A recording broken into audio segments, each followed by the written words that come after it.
Donc là, on vous accueille dans une maison de 1892, une belle maison de maître. Et donc, nous, on l'a repensée avec des pièces différentes qui font un petit peu un voyage dans le temps, puisqu'on a des pièces qui sont à thème suivant les époques.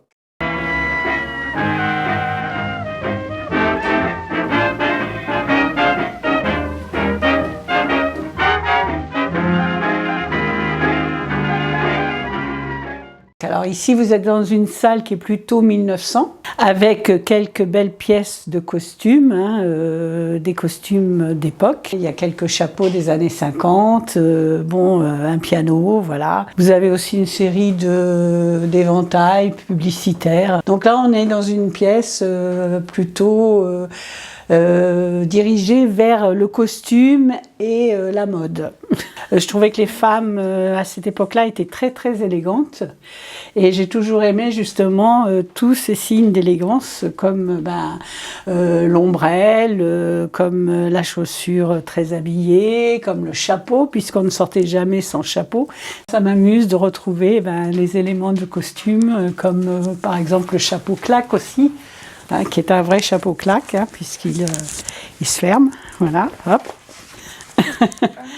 Voilà.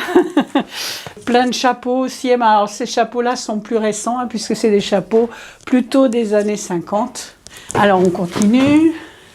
Donc là on retrouve aussi encore des chapeaux, toujours des chapeaux. Là on a aussi un petit manchon. Pareil, quand il faisait froid.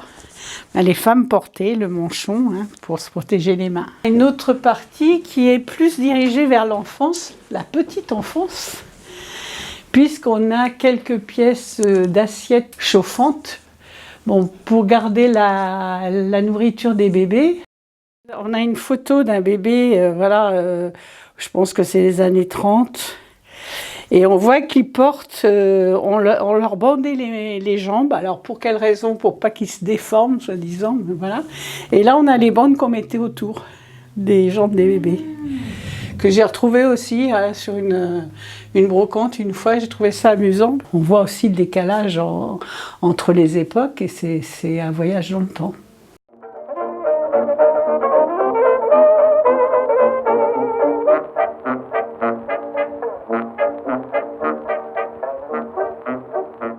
Là, on a une vraie paire de galoches. Alors, les galoches, c'était les chaussures pendant la guerre. Et les semelles sont en bois.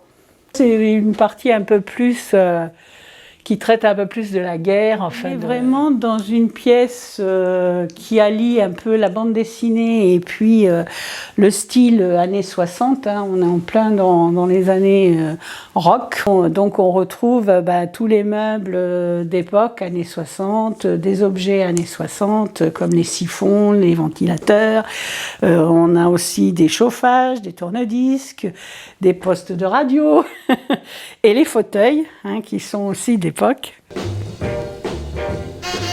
Oui, honey, I love you. Every word I say is true. I would walk a country mile just to see your pretty little smile.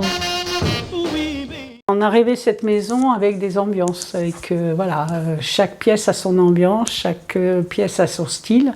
On passe d'un univers à l'autre. Alors, la salle cinéma, avec un grand écran bien sûr. Et donc, on a fait des bibliothèques avec un style un peu plus industriel. Là, c'est plus années 30, les meubles sont des meubles des années 30. Et donc, on a voulu faire un petit clin d'œil au gratte-ciel américain. La table, qui, soi-disant, vient du France. Ou du Normandie, le bateau. Alors, nous l'a vendu comme ça. Moi, c'est ça qui m'intéresse aussi dans l'objet. C'est son histoire, de savoir ça a appartenu à quelqu'un, et j'aime bien aussi. I dig a long look right smack down in your mouth. I dig a long... La partie scolaire de tout temps, puisqu'il y a des livres qui datent des années 30 jusqu'au manuel des années 70. Ben, on a les anciens les encriers hein, qui se mettaient dans les bureaux d'école. On a voilà, des plumes, la plume sergent-major, comme on appelait ça. Après, il y a tous les tampons, parce qu'à l'époque, eh ben, on mettait dans le cahier des élèves un petit tampon, puis on leur faisait écrire ce que c'était en dessous. Et il ne faut pas oublier les maximes et la morale. Alors là, c'est amusant, parce que quand on lit ça, on a vraiment l'impression d'être parti dans un monde qu'on ne connaît pas. Hein, parce que...